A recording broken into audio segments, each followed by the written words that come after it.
This is Join Us in France, episode 238. Bonjour, I'm Annie Sargent, and Join Us in France is a podcast where you will hear pragmatic advice about your next trip to France. On the podcast, I invite travel enthusiasts to join me for conversations about how their trip went, what they loved, and what they wouldn't do again. Join Us in France gets support from Patreon supporters, one-time donors, and soon-to-be-released GPS-aware tours. More on that after the interview. On today's episode, Emily Magistrelli shares her best tips from her honeymoon in Paris. She'll share 4 pieces of advice that will come in very handy when it comes to having a honeymoon in Paris, and she is one smart young lady. Show notes and photos for this episode are on joinusinfrance.com/238. I have a big announcement for you after the interview about the Join Us in France closed group on Facebook.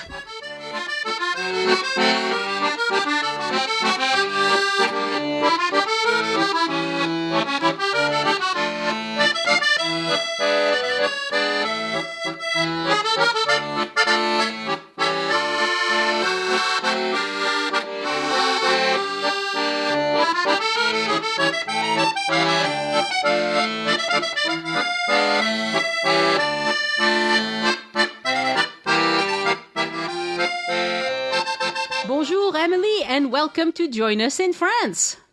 Bonjour, Annie. How are you? I'm very well, thank you. I'm delighted to be talking to you about your honeymoon in Paris. Yes, I'm so excited. I gotta say, I almost fell off my chair when I read in the post that you wanted to do an episode on my honeymoon. I was very honored. Thank you. That's great. That's great. Yeah, well, I'm always looking for, regular people who had a good experience overall, I'm hoping, and who can just keep it real and just share what happened and give some tips for other people who are going to be doing the same thing, hopefully. And we haven't had that many episodes about doing honeymoons in Paris, which is surprising because a lot of people do that. Yes, a lot of people do. I actually, I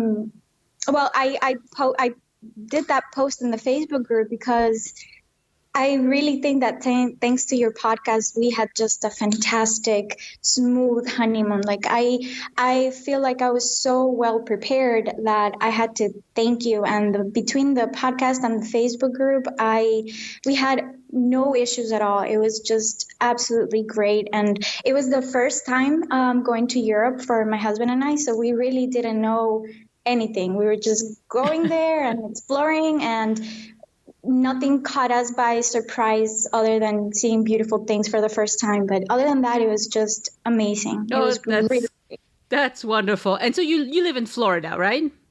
Yes, we both live in Miami. Excellent. Okay, and your honeymoon was which month?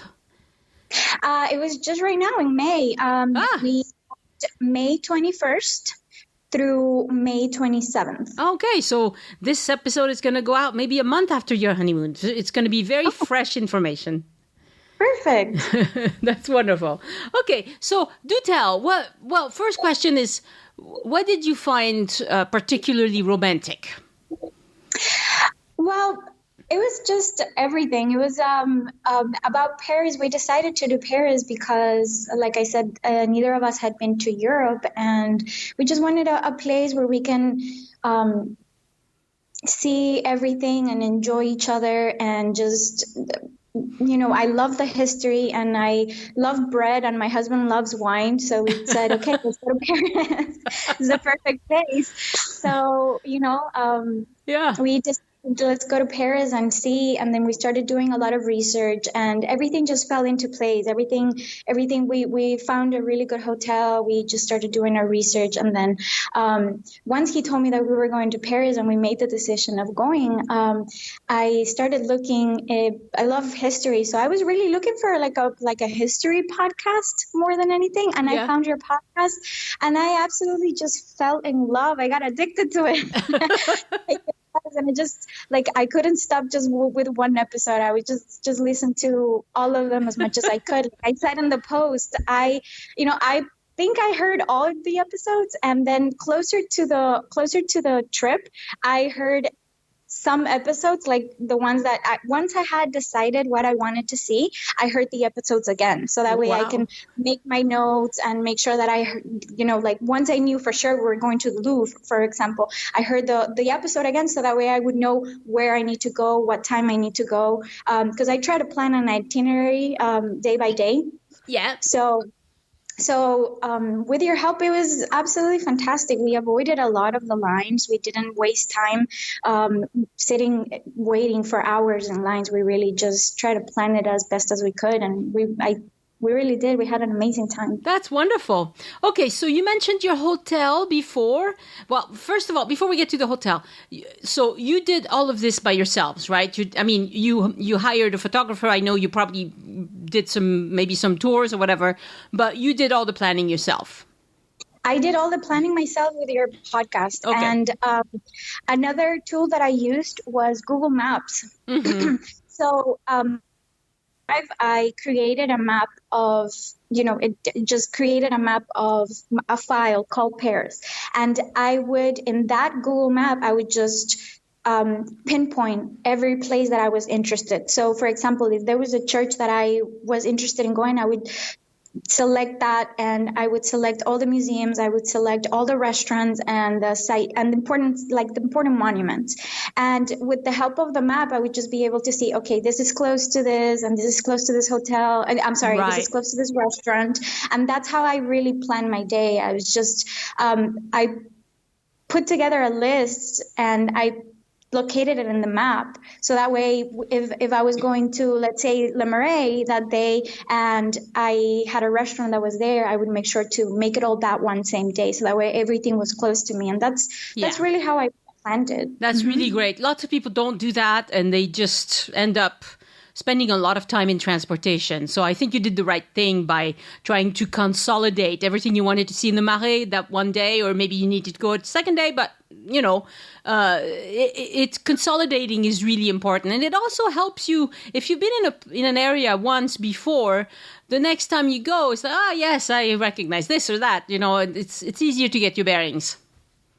Exactly. I mean, we went to, I don't particularly remember the name of the church right now, but it was just convenient because let's say I did a research and I heard this was this great chocolate shop, and then I would see that it was very close to a church that I wanted to see. So I was like, oh, great, I can just go walk a little more and I'll be able to go and not miss it. And kill two birds with one stone.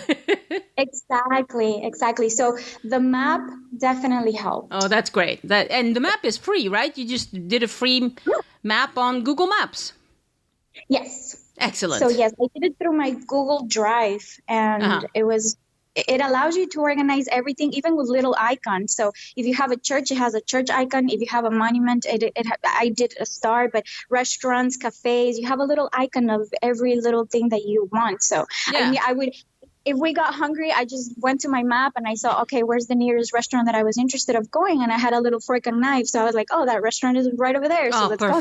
Perfect. Yeah, and with Google Maps, you can drill down closer. You can, zoom in and out of the map pretty easily. And you can even see turn by turn, like, you can see the shape of the intersection kind of thing, which is what helps me. I get lost fairly easily. But if I can see the shape of the intersection and I look around, I'm like, okay, I'm facing the wrong way or whatever. And I, put myself right on the map and then I'm good to go. Absolutely. And it also gives the rating of the place that you're going. So if we were going to, let's say it was a restaurant, it would give you how many stars the restaurant has, or the reviews and the pictures. You would kind of see what you were getting into. So. That's great. So how many days did you spend in Paris? Full days, 5. 5 full days. Okay. Yes, 5 full days, because the 21st was practically a travel date, and the 27th as well. So we really were there full 5 days. And do you think that was adequate? I wish I had done 1 day more. Okay. 1 day more, but I think that 5 days was perfect. The thing is, like, my husband and I, we were also enjoying ourselves. So if we just wanted to sit at the restaurant and drink wine and just not be rushed by doing the Sure. next thing, then we did it. We weren't trying to cram everything. We were able to do mostly everything. It's just that we also added things to the itinerary. Like, I had no plan of going to the Opera Garnier, but my hotel was so close to it, and everybody kept recommending it. So it was like, we have to get it in there. Yeah. So we ended up going to the Opera Garnier, and it was beautiful. Oh, yeah. It was absolutely gorgeous. Uh-huh. And it kind of gave me a feel of Versailles. Right. For the Hall of Mirrors. They have a very similar hall that it's beautiful. Right. It's The Grand Salon. They have this big, it's a big kind of dining. Well, they can use it as a dining room or a dance hall, or, and it's receptions, whatever. It's absolutely fabulous in there. It's beautiful. So tell us about your hotel a little bit. Tell us the name and what you liked about it. Sure. The hotel was called Le Maturin. It was in the 8th arrondissement. It was, like I said, it was 7 minutes walking to the Opera Garnier. That's great. I believe the neighborhood is called La Madeleine. La Madeleine, yes. Yes. So it was a very nice, safe neighborhood. The hotel was beautiful. Mm-hmm. The hotel was absolutely gorgeous. It had a spa, and we had access to the spa. Mm-hmm. So there was one particular day that we were exhausted, because it is true, you walk like crazy. We would look at our smartwatches, and we would say, okay, we've done 25,000 steps today. Yeah. And there was one, when you're not when you're not used to walking so much, your feet hurt like crazy. So we were just so tired one day, and it was great to have the convenience to just go downstairs to the spa, and we went to the sauna, and then we went to the jacuzzi that they had there, and it was. I think you had to pay if you wanted a massage, but for the sauna and the jacuzzi, it was. Included. We could just go at any time. Mm-hmm. It was fantastic. Great. That's great. And what kind of price range was this hotel? Was it one of the more expensive ones? It was. Okay. It was, I believe it was about 300 euro per night. Okay. Yeah, well, it's not super expensive for a large city, but it is up there for Paris. Yes, it was a 4-star hotel, and we just wanted to be comfortable. We just wanted to make sure that we were staying at a place where we were going to get good rest. We didn't want to, we were flying all the way over there, and we're here in the United States. Everything is so big, and we just didn't want to. And my husband is a big guy. Yeah. My husband's pretty tall and everything, so we just didn't want him, especially him, to be uncomfortable in somewhere that was like very, very, very tight. So, and we got a really nice room. I sent them an email just to tell them that I wanted everything prepared and that I wanted everything perfect because it was our honeymoon. And I don't know if I said because it was our honeymoon, but they gave us a room that had a really nice patio with like a chair, some chairs and a table in the patio, and it was great. That's great. The room wasn't that big, but it was big enough. It was comfortable. It was just fun. Yeah, and I do recommend that you let your hotel know that this is your honeymoon, if it is, because then they will, or your anniversary or something like that, because they will go out of their way to do a little something special for you if they can. I'm not saying you'll be upgraded, a lot, but if they have a nicer room with a balcony, they'll give it to you. Yes, and we did. We enjoyed it. I mean, we took full advantage of the hotel. Like I said, we went to the spa, and in the mornings, they always had that coffee machine, and we just sit in that balcony and just have our morning coffee there before we went out, and so it was fantastic. Mm-hmm. So we're not going to go through your itinerary day by day, because I'll put that on the website. You sent it to me, and if people want to see exactly what you did day by day, because of course, like you said, you organized everything carefully, so it would be geographically, it would make sense geographically to do it in that order.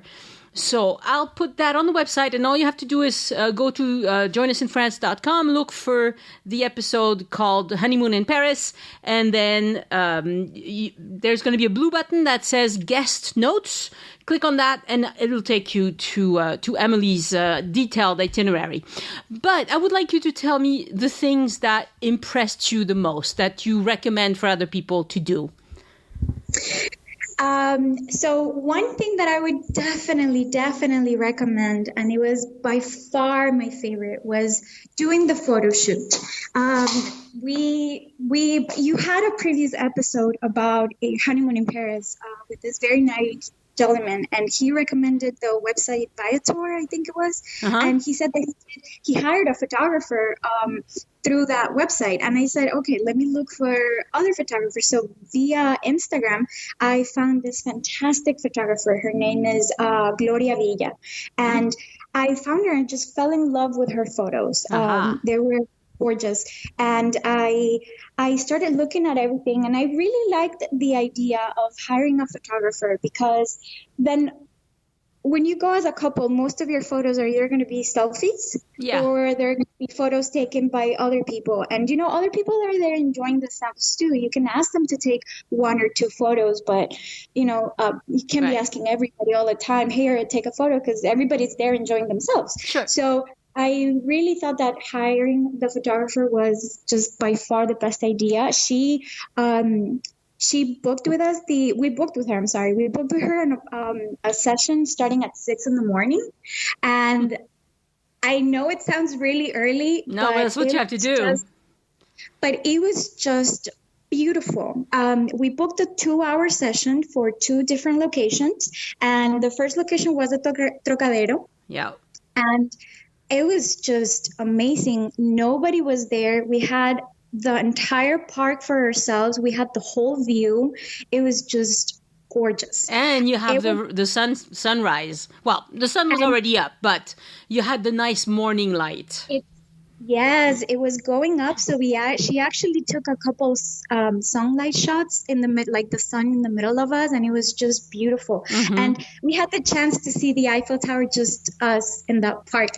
It was just not only be taking pictures, but just seeing it in that park, which has by far the best view of the Eiffel Tower. Yeah. And we were just there, no people around us. It was gorgeous. It was beautiful. So I would totally say, and then after the Trocadero, where did you go? After that, the photographer was amazing because of her, we took the bus and the metro. So she taught us that, and we went to Pont Alexander.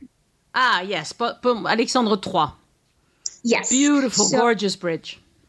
So on the way to the bridge, she actually stopped by a government building that had like a gorgeous golden door. It was, I believe, a palace before, and we took some pictures there, and then we went to the bridge, and it was beautiful. So definitely hiring the photographer was one of my favorite things to do, because now that I'm back here and I look at those photos, it was just so worth it. I looked at it as an investment, because now I have the most beautiful photos as our honeymoon. Right. Memory. And I will second that recommendation.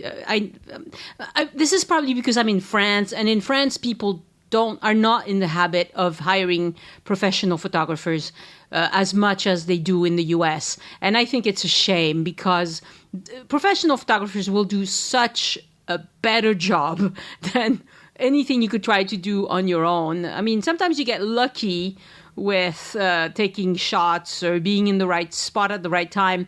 But the professional photographer, especially somebody who works in Paris, will have great suggestions. Will know exactly where to go, what time to go, what to avoid. They do a great job. So yes, I will totally second that recommendation. Absolutely. In the bridge, you would think that you only stand there by the bridge and that's the best photo you could do. But then she took us downstairs of the bridge to like a part of water where you have a view of the entire bridge. Yeah. Where just not a little section. So that was also like, she took us to little places that I was amazed. And like I said, she's the one that introduced us to the metro and taking the bus and all that stuff. And then, because the first day we Ubered everywhere, but after she taught us how to use the metro, we took the metro everywhere. Yeah, it's fairly easy. You guys are young. You can do the metro easy. It was great. After that, we were taking the metro everywhere. I think we just Ubered back to the airport. That was it. Other than that, we took the metro everywhere. Yeah. No, honestly, when you're, especially somebody who lives in Miami, you're from a large metropolis, big city, probably bigger than Paris even. So, to you, this metro and bus is not so strange. To somebody who comes from the middle of, cornfields in Iowa, it's not the same thing. So, for you, it was perfect. Yes. So Miami is a very, very big city, but everybody drives. Yes, that's true. That's true. Does it even have a metro? They have like a little train that goes from city, like a smaller city to another smaller city, but most likely everybody drives. Okay. I do have like a bus and metro experience from other cities and from the countries that we're from. But other than that, like in the United States, you're so used to driving everywhere. Yeah. I'm assuming you're from a Spanish-speaking country because you can say Trocadero like nobody else. Yes, I'm from Ecuador. Ecuador, lovely. All right. Okay, so hire a photographer. That's number one advice. What would be your number two?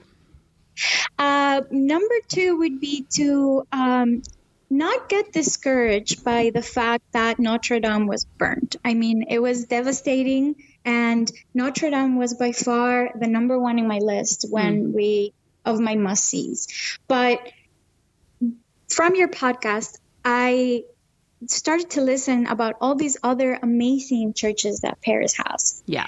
And I said, okay, I love churches, and my husband does too.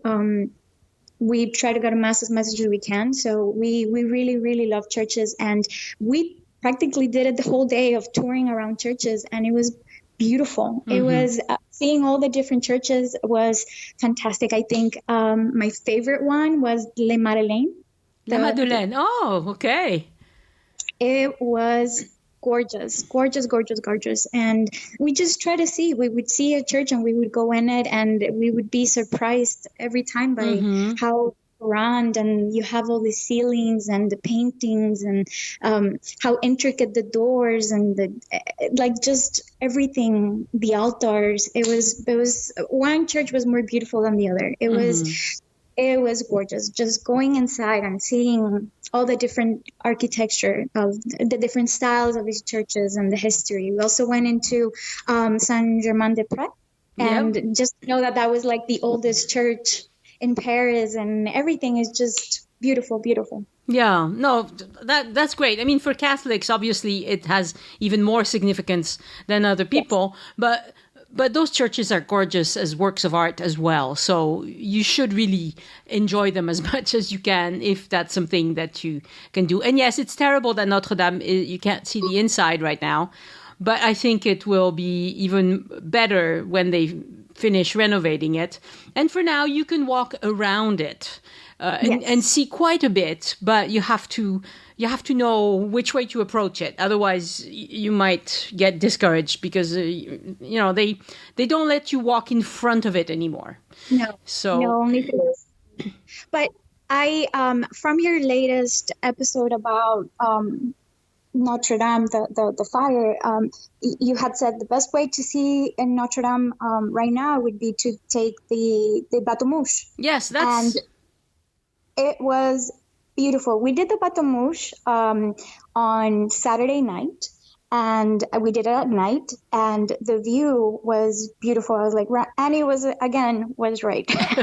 It's a good way to do it. It's not the only way. Also, you can approach it so if you come from the side of the Hôtel de Ville, so on the other side of the river, you will go, so the right bank.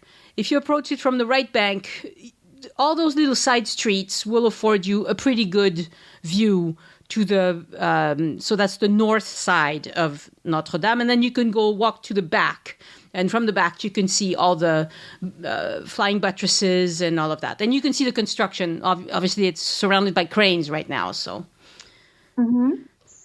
yeah. Okay, so churches, and La Madeleine was your favorite. That's an interesting one because I haven't been to La Madeleine in a long time. But it's a very popular church in France. It's where the last big event I remember taking place there was the burial of this French singer, Johnny Hallyday. He was buried there, and it was all over the TV because he was super popular and all over the TV for days. And then I was like, wow, I wouldn't have thought that this church would be so popular, but it is. So that's great. It was beautiful. Okay, you're number 3. Number 3, Montmartre. Montmartre, okay. Why? It was beautiful. I thought it was different. You definitely get a different feel from the center of Paris. You do have to go. It's like a little bit outside of the center of the city. But I just thought that it was so full of character. The streets are narrower, and the houses, and just the hills and the stairs all over the place. And I thought it was so beautiful. I wish I had dedicated actually a full day just to explore all the different streets and just see it a bit more in detail. And Sacré-Cœur was also beautiful. Like we the day that we did it was on the Sunday morning, so there was a lot of people there, but it was beautiful. Beautiful. There are always a lot of people in the Sacré-Cœur. It's one of the, also another very popular church, probably more than La Madeleine actually, especially with visitors. More people inside. There was a line. That was the only church that we actually had to make a line to go into.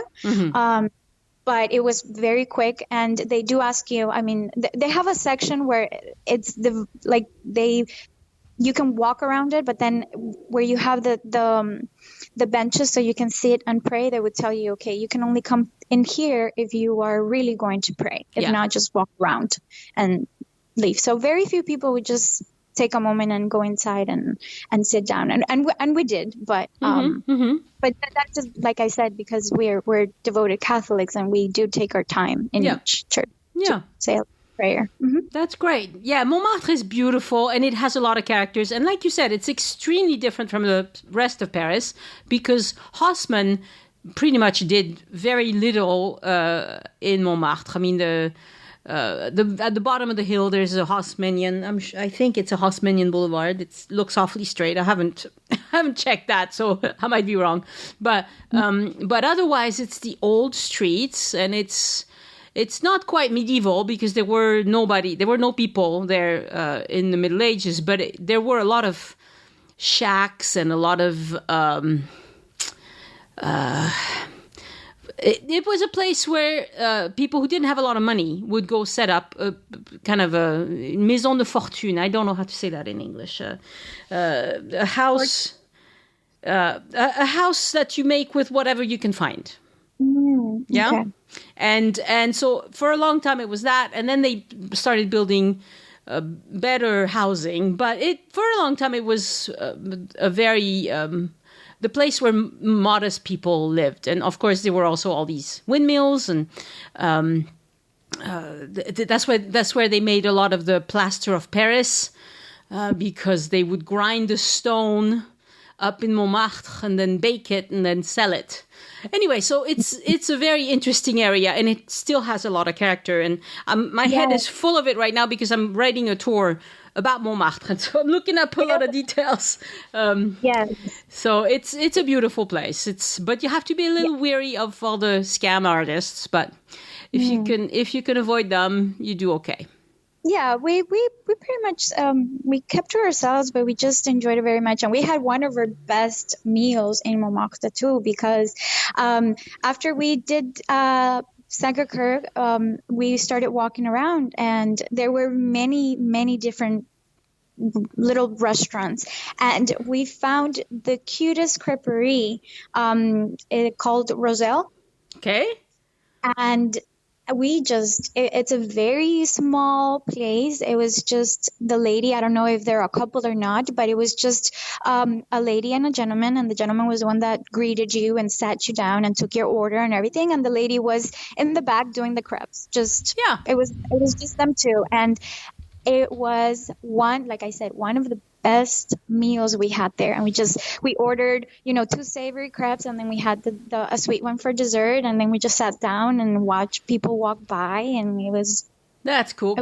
Can you spell the name of the restaurant?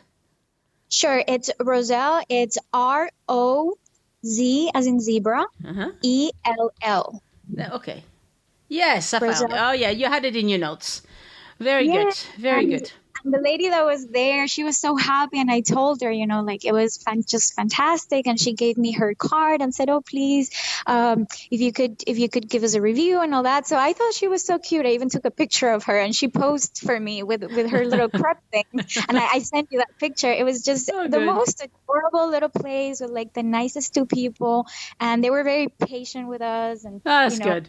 Yeah, and I will post photos of both the professional photographer and photos you send me. I use them these days. I don't put so many photos on the website because there's so many posts by now. It's getting massive, and I don't want to put too many photos on the site. But I do use all these photos to, if you Join Us in France on Facebook or Pinterest or on Instagram, you will see all these photos. So that's where you can see them. All right, so that was your number 3. What was your number 4? My number 4 was, like I said, our trip was all about our honeymoon. So my number 4 was doing a nice dinner. Originally, when I was listening to your Eiffel Tower episode, I saw that, the Eiffel Tower has 2 restaurants. And when I tried to book at the fancier restaurant, the Jules Verne. Yeah. You need to book with a lot of time in advance, and I guess I was not in that window where no dates were available for the time that we were going to be there. I think you have to book like 3 months in advance. Yeah, you probably do. For that restaurant. So I said, okay, what's the next best thing? I started looking for other restaurant, and I found Le Ciel de Paris, which is in Montparnasse, I believe. Okay. Montparnasse or Montmartre? No. Montparnasse is a big tower. Montparnasse. Okay. Yes.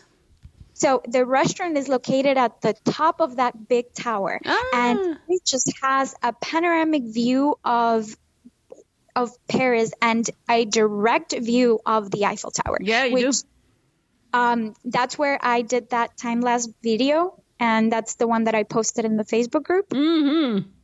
And it was just fantastic. I made the reservations. I sent them the email, and that was our splurge night. That's good. To have one nice dinner, and it was great. It was just the experience of dressing up and going to the restaurant and having a very nice table and ordering whatever we wanted, and we had that view. So it was very romantic. We just wanted to have, the whole trip was very special. We just wanted one dinner to make it that much more special and just celebrate being there and being on our honeymoon and everything. Yeah. So it was one of my favorite things, and we had that view, and you really do have the best view of Paris and of the Eiffel Tower from that. Yeah. And then if you make a late reservation, like late at the time late. So my reservation was at 10, but we sat down and we started ordering and eating all around 10:30. So at 11 we got to see it sparkle. Yeah. Having dinner, and we were just okay about it, and we're like, and that's when we took the video. So we just put the cell phone right there on the window of where we were sitting, and we just let it record while we were having dinner. Oh, that's great. Yeah, it was fantastic, and it was not expensive at all. I thought it was going to be more, but really it wasn't. It was like a regular meal. Yeah, I think it's not a super a restaurant with tons and tons of people go. There's so many restaurants in Paris, but this one is that's a good recommendation because you do get a beautiful view. You get a beautiful view, good food for the value. We spend what we spend in that restaurant at other places, and we did not get the same quality or the view. There you go. Was so it was really one of my favorite places to go. You're not breaking the bank. You still have that very nice experience. Everybody goes there is very, you know that it's for a special occasion. Yeah. People are just not going there for any dinner. And it was great. And we had a fantastic waiter, and he just kept refilling our wine glasses. And we thought, oh my God, if he's going to charge us, we're going to have to wash the dishes. But he just kept refilling our glasses, and then I think he just I think he did it just to be nice, I guess. I really don't know, but our bill was not as high as we thought it was going to be. Right. And we ordered whatever we wanted. We got dessert, your full entrance, it was great. And probably a bottle of wine in a place like that is what, 20 euros a bottle or something? We ordered by the glass. We didn't get a bottle, but I mean, a plate was about 30 to 40 euros, and for an entree. It wasn't crazy. Yes, it wasn't crazy expensive. That's about how much it is at a regular restaurant. I mean, yeah, for a nice dinner, Yeah, excellent. All right, what was your number 5? I didn't have prepared a number 5, but But we don't have to have a number 5. We have 4 wonderful things already. Yeah. No, that's great. That's great. I'm so happy that you had a good time. I mean, we've never met, but you seem like an awfully nice person. And, it just warms my heart that when people prepare their trip with the podcast and find it really helpful, because to me, a lot of the information, a lot of travel information you find out there is canned. It's totally fake. I mean, it's not fake per se, but it's not what you're really going to experience. And so to me, it's really important to just have normal conversations with people about how it went. So is there something that you might not do again if you go back to Paris that you were like, this is okay, but not my favorite?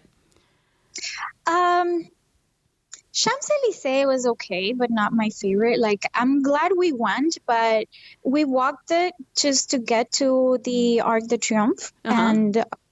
But, it was very commercial. It felt like a shopping mall. It felt like an open door shopping mall. And, we just walked it. I wouldn't go back. I didn't think anything really special of it. Another thing I wouldn't do really, and the Latin quarters for me was very extremely touristy. The Latin Quarter.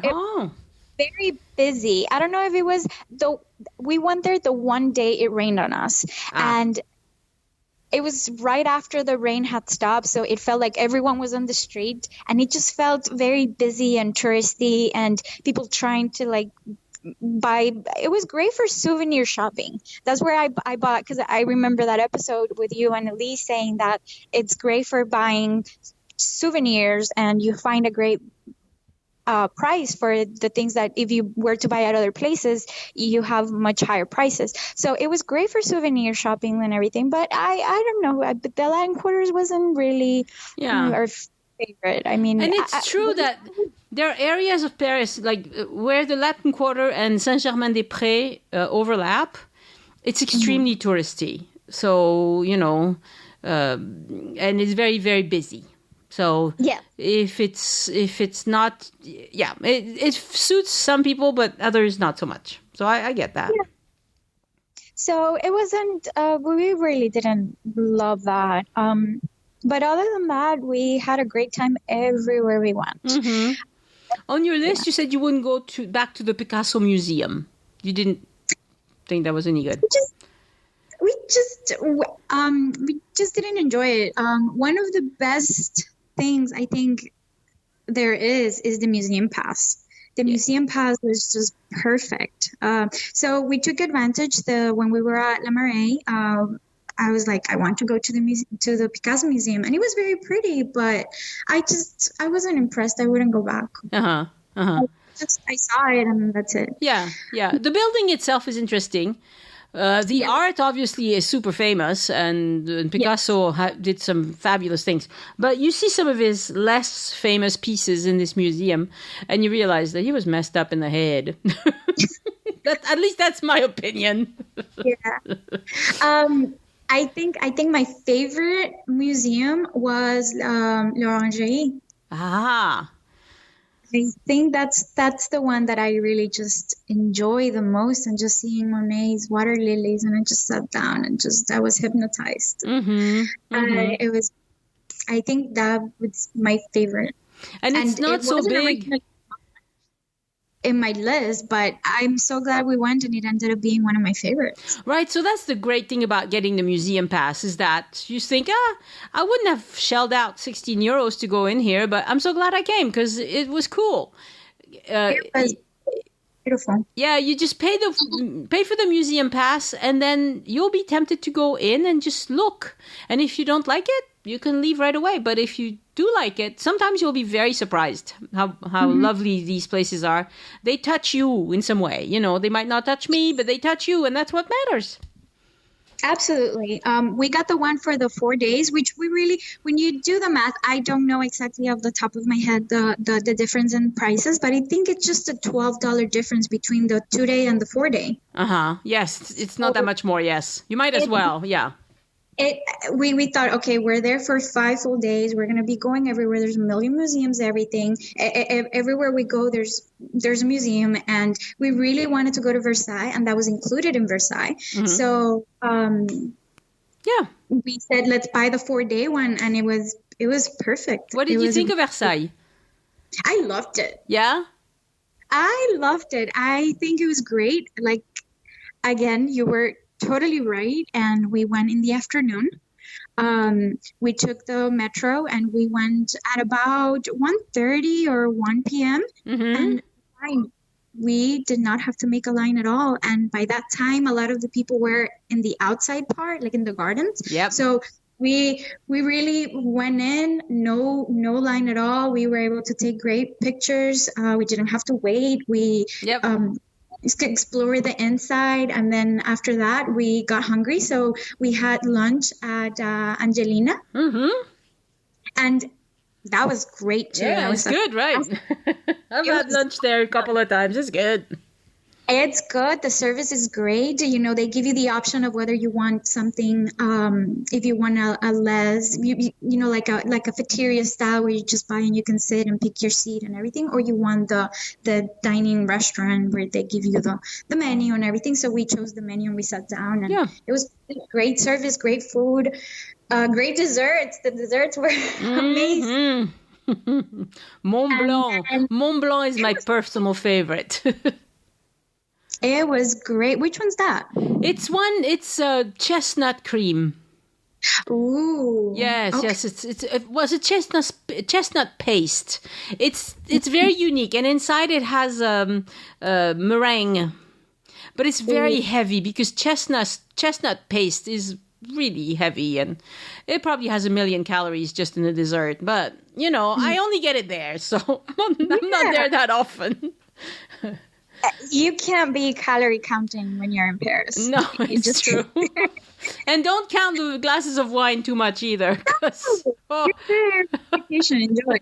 And that's what's our mentality. We're like, we're here, we're doing it. Once we get back home, then we'll eat salad. But while we're here, we're eating all the bread and desserts and pastries and wine and everything we can. So that's great.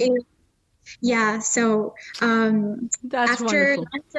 After lunch in Angelina, then we took the little train that they have in Versailles that they take you around all the gardens, and they take you to. We went to Marie Antoinette's apartment, and the full tour that they give you, and they have like a little town where they have another Angelina, but it's like located outside, and it was very nice. Yeah, no, it's Versailles. I think is worth seeing once, but it will take at least a full half day. So, Yes. you have to know it takes a while and to get out there and back, but you did it right. Don't arrive. Lots of people say go first in the morning, and I keep saying no. Don't, because everybody else is thinking the same thing.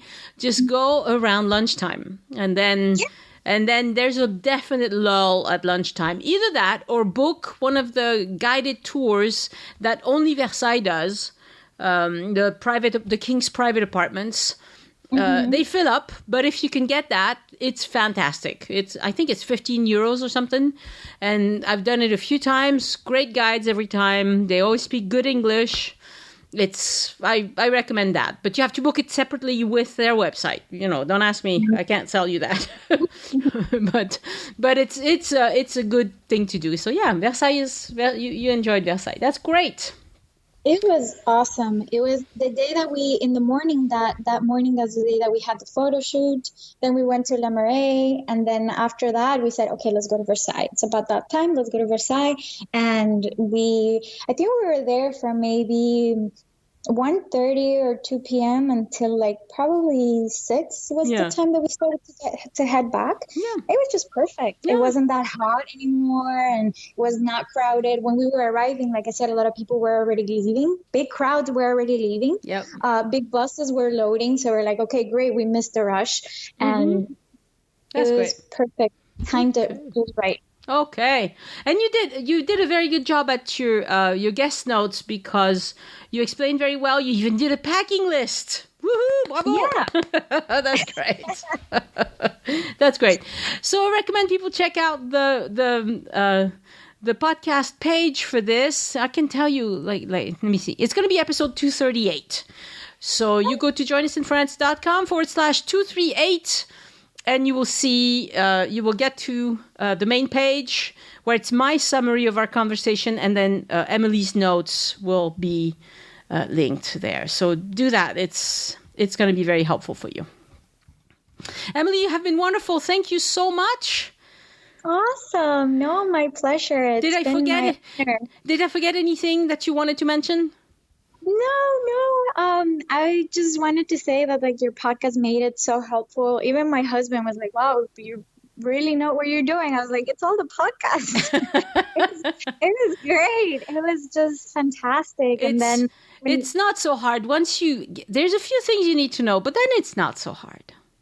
No, and I just think that you just need a little preparation. I know there's a lot of people that just like to go and wing it and see how it goes, but I just think that if you're not prepared, you're vulnerable to maybe not have that great experience like I did. We had just a fantastic experience just by doing a little homework, just doing a little research, taking some notes, and it wasn't hard. Like I was listening to your podcast while I was driving or while I was cooking. And then if I heard something that really got to me, I would make notes and then go back to that episode or something. Yeah. I would just, we'll look it up somewhere else. Yeah. I found your podcast so entertaining that I was just listening to whatever episode it was. I was just listening to them. I would let it change by itself and just listen to it. And wow. Well, that's great. That's great. You're too kind. You're too nice. Thank you so much. Well, thank you for giving back, because honestly, I couldn't do this podcast without people like you who offer to be on the podcast. And, sometimes people are shy and they don't want to write to me and say, oh, can I be on your podcast? I have to just reach out to them. And many of them, when I reach out to them, they say, oh, yes, sure, But it is a little bit of work to come on the podcast for you, because you do have to make a nice list, and you have to we have to prepare a little bit before we chat. So it's a constructive conversation. Let's put it that way. It was great when you told me that you were, when I had posted, that post was meant for me to thank you for how helpful it was. And the Facebook group too. The Facebook group, the Facebook was fantastic, because whenever I would have little questions like, okay, where can I find euros? Like, what's my best option of buying euros? Where and how and all that stuff. And everyone was always very helpful. And you would post a question, you would get a million responses and everything. Yeah. So posted the video just to share and thank you. And then when you replied and said, "I love you to have you on the podcast," I called my husband. I was like, "Oh my God, you're not gonna believe it, Annie." Annie told me she's interested. He was like, "Oh, baby, that's wonderful." So That's great. It's That's fantastic. great. All right. Thank you so much, Emily. And hopefully you'll come back to France at some point. And congratulations for being as young as you are to have done all this prep work. Because I think young people are more likely to just wing it. And I used to when I was younger. I used to go places and wing it. And then I'd hear later, "Oh, did you go see that?" And I'm like, "No, I didn't know it was there." You know, you end up wasting a lot of time doing stuff you shouldn't. And so congratulations for doing the prep work and all of that. Thank you. Merci beaucoup, Emily. Thank you for doing this podcast for all of us. I mean, I couldn't believe that so much information so worthy it's just available to you with Yep. It's there, so It's just out there. And if you like this episode, share it with people. Just tell them, if you know somebody who's going on a honeymoon to Paris, send them a link so they can get inspired by what Emily did. Oh, thank you. Merci beaucoup. Merci, Annie. Au revoir. Au revoir. Thank you, Simone Gorman, Colleen Rico, Deanna Gabbert, Deanna McGoffey, and Monica Turmanisian for pledging to support the show on Patreon this week. I did a couple of one-on-one calls with patrons this week to help them sort out what they wanted to do with their precious time in France. I love doing those calls because, as you know, I'm all about helping you be comfortable when you're in France. But in this case, it's more like helping you be comfortable with the choices you've made for your trip to France. And the hardest thing is to narrow it down to things that are doable in the time you have. You read all these blogs, I know, and you go on Facebook groups, including mine, and they all send you in 1,000 different directions. And it's hard to know what you can believe and what you cannot. So if you value my advice, sign up for a one-on-one call, make a long list of questions, and I'll help you sort it all out within 1 hour. Because it's really not rocket science once you know the places, and I do. And I want to thank also Danielle Maglint for sending in a generous one-time donation by using the green button on any page on joinusinfrance.com that says tip your guide. Now, to sign up for Patreon for your one-on-one call or anything like that, you go to patreon.com, patreon.com/join us with no spaces or dashes. And you can sign up for as little as $2 per month. Now, to thank all the people who support me and either support on Patreon or send in a one-time donation or do an episode with me or book a tour with me or, there are people that have been super helpful to me. Doing all sorts of things. I want to say thank you to these people. And the way I'm going to say thank you to them is by inviting them to a secret Facebook group where I'll answer their questions. And I know, even though there's been lots of people who have supported the show, it's been going on for 5 years. So I'll try to go back and find all of these people from the past as well to invite them to this secret group, because it's not about how much you give. It's about whether you've given anything at all. That matters to me. And so I'll go back and try and find you. But if I don't find you and you qualify, send me an email, annie@joinusinfrance.com, and I will make it right. The reason why I'm having to do this is because the Join Us in France closed group is growing way too fast. I've had to add 300 people this week. It's not very easy to sort through them and to moderate the group, but I will continue to do that. But what I will not continue to do is answer the same questions over and over again, especially when those questions are something that if they spent 2 minutes Googling it, they would have the answer. Or if they listen to the podcast, they would have the answer. They would know. So I will dial my presence in the Join Us in France closed group way back to almost nothing, even though I will keep an eye on it. And I will spend my time instead with the people who have helped me as well, the people who are give and take kind of people, which is nice people. These are the people I want to help. So look for your invitation to this secret group. And if you don't get it, Annie@joinusinfrance.com, and I will send you an invite. If you want to recommend the podcast to someone who already listens to podcasts, well, tell them they'll find Join Us in France anywhere they get their podcasts. But if they don't listen to podcasts, then I recommend you send them to joinusinfrance.com, because there they can read if they're used to blogs, and maybe they'll click the play button. Who knows? We'll see. So thank you for listening and for spreading the word. Send questions or feedback to Annie@joinusinfrance.com. And I didn't check to see what the next episode is, but I will do it quickly. Oh, the next episode is about buying a house in France. Interesting, huh? I did it. This guy did it. You can do it too. Au revoir, and I will talk to you next Sunday. The Join Us in France Travel Podcast is written and produced by Annie Sargent and copyright 2019 by Addicted to France. It is released under a Creative Commons Attribution, Non-Commercial, No Derivatives license.